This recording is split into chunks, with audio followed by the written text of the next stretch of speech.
कब करना है, कैसे करना है, किस नौइयत से करना है। पाकिस्तान रिस्पॉन्ड करेगा।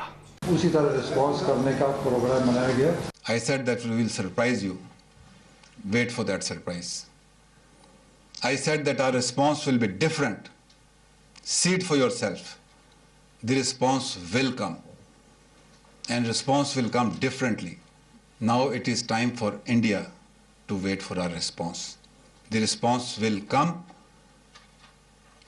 at the point and time of our choosing. अगर आप ये समझते हैं कि आप पाकिस्तान के ऊपर कुछ किसी किस्म का हमला करेंगे, पाकिस्तान रिटेलिएट करने का सोचेगा नहीं, पाकिस्तान रिटेलिएट करेगा। कोई और दूसरा रास्ता नहीं होगा रिटेलिएट करने के बगैर, जवाब देने के बगैर। ये रिएक्शन देने के बाद, ये भी कार्रवाई से पहले के रिएक्शन थे। जब रिएक्शन दे दिया और वो जहाज़ हमने मार गिराया जो पाकिस्तानी इलाके में आकर गिरा, तो उसका जो पायलट था अभिनंद, उसको भी पकड़ लिया गया। पहले तो लोगों ने पकड़ा, फिर फ़ौज के लोग उसको पकड़ कर ले गए और उसके वीडियो स्टेटमेंट्स जो थे वो भी सामने नज़र आ गए, जिसमें वो अपनी पूरी तफसील बता रहा है कि वो इंडियन एयरफोर्स का एक ऑफिसर है और अपना वो सर्विस नंबर भी बता रहा है। और उसके जवाब में फिर दोबारा पाकिस्तान के जो स्टेटमेंट्स हैं वो भी सुनाऊंगा, लेकिन पहले उस अभी आनंद साहब ने क्या बोला वो भी दिखाएगा। टारगेट ढूंढने की मैं टारगेट ढूंढने की कोशिश कर रहा हूं। Wing Commander Abhinandan, the officers of the Pakistani Army have looked after me very well. They are thorough gentlemen, starting from the captain who rescued me from the mob and from his jawan, from his soldiers. Okay. This is what I would expect my army to behave as, and I'm very impressed. The tea is fantastic. Thank you.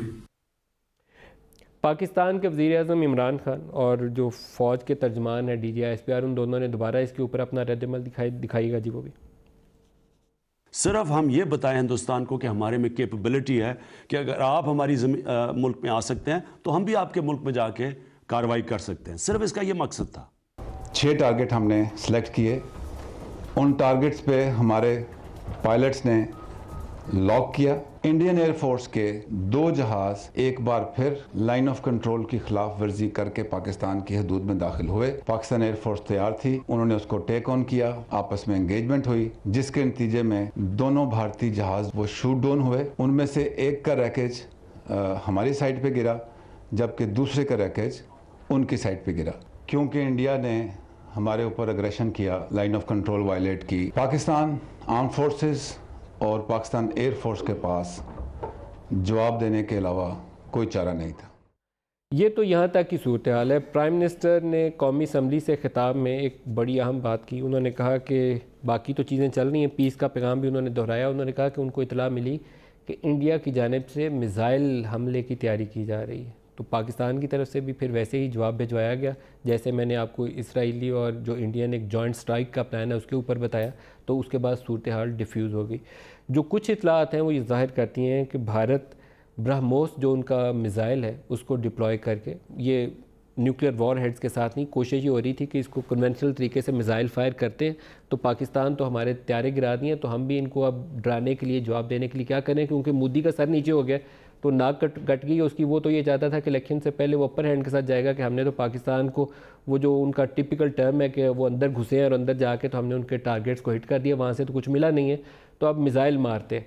तो इधर से जवाब गया, क्योंकि हमारे पास भी Gauri missile हैं जो उससे ज़्यादा लॉन्ग रेंज के हैं, तो ये सेंसिबल बातें नहीं थी। लेकिन क्योंकि दुश्मन अपना बहुत ज़्यादा इश्ताल और जारियत का इजहार कर रहा था, तो यहाँ से भी एक मैसेज चला गया कि अगर इधर से कुछ आएगा तो इधर से 4 ज़्यादा ही जाएंगे, कम नहीं आएंगे। वो सूरत हाल डिफ्यूज़ हुई। तो उसके साथ फिर नेक्स्ट ये जॉइंट स्ट्राइक्स वाला जो राजस्थान वाली साइड से इसराइल और इंडिया का था कि हम जाते हैं और कराची और बहावलपुर को हिट करते हैं, वो वाली सूरत हाल डेवलप हो गई।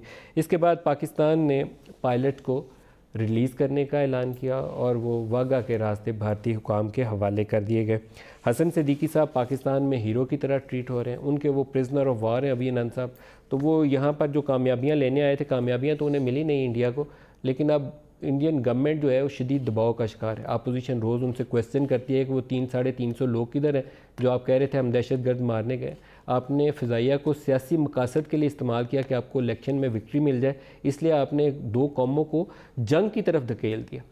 पाकिस्तान के ऊपर एक इस वक्त और चैलेंज है। इमरान खान को शाबाशियाँ मिली हैं, हुकूमत को शाबाशियाँ मिली हैं, अपोजिशन को भी शाबाशियाँ मैं ख़ुद देता हूँ कि उन्होंने इस मौके के ऊपर पाकिस्तान में कंप्लीट यूनिटी का मुजाहरा किया।